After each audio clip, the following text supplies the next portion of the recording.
कठिन लागे पर क्वेश्चन बहुत आसान है, देखने में कठिन लागे पर क्वेश्चन बड़ा आसान है। इससे पहले यह सवाल कभी भी नहीं पूछा गया था, लेकिन जब ये सवाल तुम्हारे बोर्ड के एग्जाम 2025 में आएगा ना, तो आपको देख करके अचंभित तो हो जाना पड़ेगा। क्यों? क्योंकि ऑप्शन इसके साथ होगा नहीं, कोई ऑप्शन नहीं होगा। क्यों? क्योंकि सवाल जो है ना वो प्री बोर्ड में कराया जा चुका है, और ऐसा माना जाता है कि बच्चे प्री बोर्ड के पेपर को सॉल्व कर चुके होंगे। तो ये जो नया सवाल प्री बोर्ड में पूछा बोर्ड ने, प्री बोर्ड में जो सवाल नया पूछा बोर्ड ने, उसको हम कैसे सॉल्व करेंगे, गौर से देख लो। बहुत लाजवाब प्रश्न है। चलो देखो क्या कह रहे हैं। कह रहे हैं समान लंबाई के एक ही पदार्थ के दो तारों की त्रिज्याओं का अनुपात 2:3 है। कितना है? 2:3 है। क्या कह रहे हैं? समान लंबाई के एक ही पदार्थ के दो तार हैं। पहले प्रश्न को बहुत अच्छे से समझ लेना क्या हो रहा है। कह रहे हैं कि एक हमारे पास तार है, मान लीजिए वो हमारे पास ये पतला सा तार है, एक ऐसे, ठीक ऐसे। इस तार में जो ये अनुप्रस्थ काट का क्षेत्रफल है जो कि a है, वो कितना है? वो है πr², क्योंकि हमने ये चीजें पढ़ाई भी हैं आपको, और हमने बोला था इसके ऊपर न्यूमेरिकल आता है, ठीक। अब उसके बाद इसकी लंबाई कितनी है? l, क्योंकि उन्होंने कहा है कि दोनों की लंबाई समान है, ठीक। चलो अब ये जरा दूसरा तार देखो। इस बार तार थोड़ा हल्का सा मोटा है। सर आप कैसे कह सकते हैं कि मोटा है? क्योंकि देखो पहले मान कम है फिर ज्यादा हो गया, यानी पहले तार पतला है, ऊपर वाला नीचे वाला मोटा है। सर इसके लिए हम मान सकते हैं a, और उसके बाद हमने लिख दिया पाई, और इस बार कैपिटल R कर दिया। कोई दिक्कत यहां तक? कोई दिक्कत नहीं। ये हमने क्या लिखा है? इस तार के आधार का क्षेत्रफल, क्योंकि तार कैसा होगा? तार तो कुछ ऐसा होगा। मान लो इमेजिन करो ये तार है, ठीक। तो सर तार तो ऐसा होता है ना, यहाँ पे ऐसे गोल गोल, ये तार ऐसे गोल गोल होता है कि नहीं, ठीक। तो सर ये हमने इसकी त्रिज्या को मान लिया। समझ, इमेजिन करो ये तार है, ठीक। तो सर तार तो ऐसा होता है ना, यहाँ पे ऐसे गोल गोल, ये तार ऐसे गोल गोल होता है कि नहीं, ठीक। तो सर ये हमने इसकी त्रिज्या को मान लिया। समझ गए? फिर आगे देखो जरा, यहां तक तो समझ में आया। अब हमसे कहा है कि पहले तार का प्रतिरोध 4.5 है, तो दूसरे तार का प्रतिरोध कितना होगा?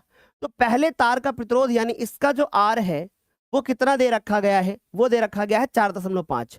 दूसरे का पूछा है, तो हम लोग कैसे करेंगे? गौर से सुनो। हम लोग लिखेंगे कि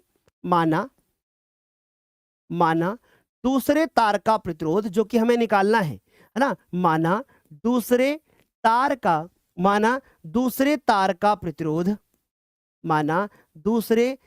का प्रतिरोध हमने मान लिया कि कैपिटल R है, और पहले का तो हमें दिया गया है, उसको हम अभी कुछ और मान के कर लेंगे। माना दूसरे तार का प्रतिरोध R है, ठीक। हमें वही निकालना है। अब सुनो गौर से।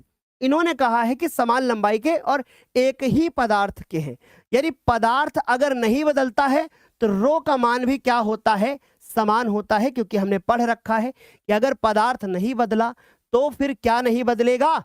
तो रो का मान भी नहीं बदलेगा, यानी कि वो भी क्या रहेगा? समान रहेगा। यानी दोनों तारों की जो विशिष्ट प्रतिरोध का मान है वो भी समान रहेगा। समझ गए? क्या यहां तक सारे बच्चों को समझ में आ गया? एक बार फटाफट से बता दो जल्दी से। सर ये जरा लाइव चैट में देख लो थोड़ा सा, ये इनको जरा निपटा दो, ठीक। चलो देखो अभी हमारे पास क्या लिखा है, यहां तक सारे बच्चों को क्लियर? हमने क्या लिखा? गौर से सुनो। हमने लिखा बच्चों कि पहले तार का प्रतिरोध, पहले तार का जो प्रतिरोध है वो कितना होगा? पहले तार का प्रतिरोध हमको दे रखा गया है 4.5, ये हमको दे रखा गया है। अब हम क्या जानते हैं? ध्यान से समझना। हम क्या जानते हैं? हम जानते हैं कि, सुनना बच्चों ध्यान से समझना, हम जानते हैं कि, मैं थोड़ा एक शॉर्ट तरीका और है वो वैसे करवा देता हूं और आसान हो जाएगा, ठीक। देखो अब बच्चों पहले तार का प्रतिरोध तो ये हो गया।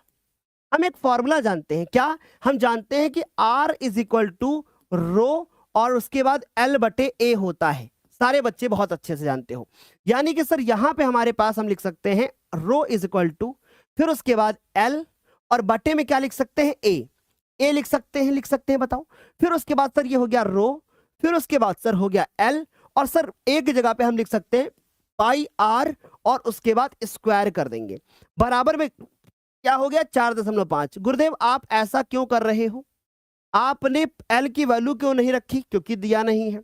सर आपको आर की वैल्यू दी है, वो आर की वैल्यू नहीं दी है, वो एक्चुअली हमें अनुपात दिया गया है, वो हमें R1 आर अनुपात आर दिया है, आर अनुपात आर दिया है, ये दिया है मुझे। तो ये हो गई मेरी पहली इक्वेशन। ठीक, अब दूसरी देखो जरा ध्यान से, बहुत प्यार के साथ समझो। अब मुझे क्या निकालना है, अब मुझे निकालना है दूसरे तार का।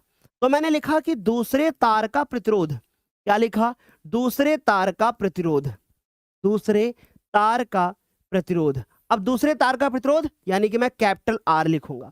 तो capital R equal to formula लगाऊंगा रो, फिर लगाऊंगा एल, और बटे में एक जगह पे अब हम क्या लिख सकते हैं, ऐसे लिख देते हैं मान लो। ठीक, और फिर उसके बाद मैं इस एक जगह क्या लिखूंगा, गौर से समझना, मैं यहां लिखूंगा आर, फिर उसके बाद ये आ जाएगा हमारे पास रो, फिर हो जाएगा हमारे पास एल, और गुरुदेव यहां पर मैं लिखूंगा पाई, और उसके बाद कैपिटल आर और स्क्वायर लिखूंगा। क्या मैं ऐसे लिख दूं, क्लियर हुआ इतनी बात। अब सुनो, अगर मैं यहां पर ये मान लेता हूं समीकरण नंबर 2, अगर मैं इन दोनों को डिवाइड कर दूं सब कुछ कट जाएगा। ठीक, मैं इन दोनों को भाग कर दूं सब कुछ कट जाएगा। मेरे पास दो तरीके हैं इस सवाल को, मैं दोनों तरीके से बता दूंगा अगर तुम साथ बनाए रखोगे। समझ गए, अगर तुम साथ बनाए रखोगे तो मैं दोनों तरीके से करवा दूंगा। सर आपने इसको हटाया नहीं क्या, चले तो यहां तक क्लियर हुआ। तो चलो देखो मैं कैसे लिखूंगा, मैं लिखूंगा कि समीकरण मैं दोनों तरीके से बता दूंगा, जो आपको बेस्ट लगे वैसे कर लेना। समीकरण नंबर 1 व 2 को हल करने पर, समीकरण नंबर 1 और 2 को हल करने पर मेरे पास दो मेथड हैं, जो आपको समझ में आए वो करवा दूंगा। ठीक, पहले एक कर लो फिर दूसरा भी, पर इसको समझ लो, समझ लो, समझना बहुत जरूरी है। तो समीकरण नंबर 1 को कैसे हल करेंगे दूसरे से, ऐसे समीकरण नंबर 1 को हम 2 से भाग दे देंगे। ठीक, ताकि सब कुछ कट जाए, 2 से भाग देने पर, समझिए। तो समीकरण नंबर 1 क्या है हमारे पास, रो, फिर उसके बाद एल बटे में हमारे पास कितना लिखा है पाई, और आर का स्क्वायर है, बराबर में कितना लिखा है 4.5, ये तो लिखा है। अब दूसरा जो समीकरण है हमारे पास क्या है, रो, फिर उसके बाद एल बटे में पाई, और यहां पे आर का स्क्वायर है, और बराबर में हमारे पास आर है। तो गुरुदेव अब हम एक काम करते हैं, यहां बराबर लगाते हैं, और बायां वाला बाएं तरफ और दायां वाला दाएं तरफ, ऐसे हम लोग डिवाइड कर दिए। यानी देखो हमने क्या किया, हमने इसके बटे में ये लिखा और इसके बटे में ये लिखा। ठीक, तो सर दोनों हमारे हो गए। ठीक, अब देखो क्या हुआ, कैसे हुआ ना, समझ में आया। चलो देखो, अब ये रो से रो कट जाएगा, एल से एल कट जाएगा, पाई से पाई कट जाएगा, क्या बचा मेरे पास, मेरे पास बचा 1 बटे आर स्क्वायर, ऐसे ही तो बचा 1 बटे आर स्क्वायर, और ये पलट गया, ये हो गया आर स्क्वायर, ये हो गया हमारे पास आर। अब देखो यहां पर कंफ्यूजन हो जाएगी, आपको कंफ्यूजन इस चीज की हो जाएगी कि यहां पर भी हमारे पास आर है, समझना, कंफ्यूजन हो जाएगी कि यहां भी हमारे पास आर है और यहां भी आपने आर मान लिया है। तो एक काम कर लो गुरुदेव, यहां पर आप, अरे मेरे भैया कि ये क्या हो गया, चलो देखो अब एक काम कर लो सर, यहां पर आप एक काम कर लो कि आप इसको आर ना मान करके R2 मान लो। ठीक, इससे क्या होगा कि आपका जो 2 बार आर नहीं आएगा, ठीक, तो आपको कंफ्यूजन नहीं होगी और आप लोगों को भी नहीं होगी। तो इसको R1 मान लेते हैं, इसको R2 मान लेते हैं। तो यहां पर हमारे पास 1 हो जाएगा, ठीक, और यहां पर 2 हो जाएगा। तो जब यहां पर आएंगे तो यहां पर भी वही चीज हो जाएगी, यहां पर 1 हो जाएगा और यहां पर हमारे पास 2 हो जाएगा। ओके, यहां पर 2 हो जाएगा। अब देखो क्या होगा, 1 बटे R1 का स्क्वायर हो जाएगा, और उसके बाद 1 बटे R1 और R2 स्क्वायर बटे 1 हो जाएगा, और ये 4.5 बटे में R हो जाएगा। बढ़िया, तो यहां हो जाएगा R2 बटे R1 का होल स्क्वायर बराबर में 4.5 बटे R। बस सवाल समझ लो, खत्म। अब चूंकि बच्चों हमें इस सवाल में इन्होंने क्या दिया था, देखो इन्होंने कहा था कि जो R1 अनुपात R2 है वो 2:3 है। देखो दिया नहीं है इन्होंने, इन्होंने दिया नहीं है क्या, बताओ, दिया है ना इन्होंने कि R1 अनुपात R2 कितना है, R1 अनुपात R2 कितना है, वो 2:3 दिया है। तो देखो 2:3 हो गया। तो इसका मतलब ये है कि अगर मैं R2 बटे R1 करूंगा तो यहां मैं 3/2 लिखूंगा, इसका स्क्वायर कर दूंगा, और सर ये हो गया 4.5 और बटे में R। बस इसको सॉल्व कर दो, हो गया, समझ लो, हो गया। सर ये हो गया 9/4 और ये 4.5 बटे में R, कैची गुणा कर दो, तो 9R बराबर, इसको इससे गुणा कर देते हैं, इसको इससे गुणा करेंगे, आंसर आएगा 18।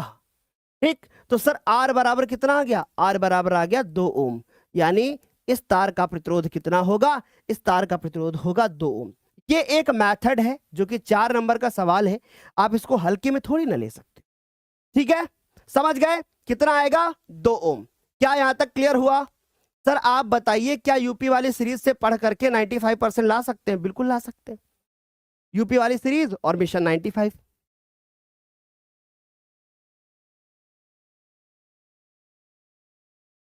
सर भौतिक विज्ञान का न्यूमेरिकल कब कराओगे? बेटा मैंने ऑलरेडी करा रखा है, आप एक बार सर्च करके तो देखो ना। ये तो ऑनलाइन क्लास होती है ना, ऐसा तो है नहीं कि डिलीट हो जाती है। आप उसको सर्च करके देखो, ऐसे सर्च करो ना कि फिजिक्स न्यूमेरिकल बाय ज्ञानोदय, ऐसे जब सर्च करोगे तो मिल जाएगा आपको। चलो अभी मैं इसको फिर से समझा देता हूं, गौर से सुनो, फिर एक मेथड और है वो भी बता देता हूं। देखो, पहले तार का प्रतिरोध इतना है, हम पहले तार का प्रतिरोध निकालते हैं, फॉर्मूला लगाते हैं, इतना आता है। अब हम दूसरे तार का प्रतिरोध लिखते हैं इतना, फिर हमने लिखा कि भैया दूसरे तार का प्रतिरोध R माना है, हमने इसको ये ऐसे लिख दिया। मैंने देखा कि अगर इसको और इसको भाग कर दिया जाए तो सब कट जाएगा, भाग कर दिया, कट गया। फिर उसके बाद मैंने इसको सॉल्व किया तो सर हमारे पास R1 बटे R2, फिर उसके बाद मैंने इसको सॉल्व किया तो सर हमारे पास R1 बटे R2 पहले से था, वैल्यू पुट कर दिया, हल हो गया, 2 ओम आ गया। अगर तुम्हें 2026 में यह सवाल मिल जाता तो तुम क्या करते? क्योंकि तुम्हें तो आता नहीं है, क्योंकि तुमने इस तरीके का सवाल किया नहीं है, क्योंकि 2026 में नया है। लेकिन ऐसा नहीं है कि इस कॉन्सेप्ट को मैंने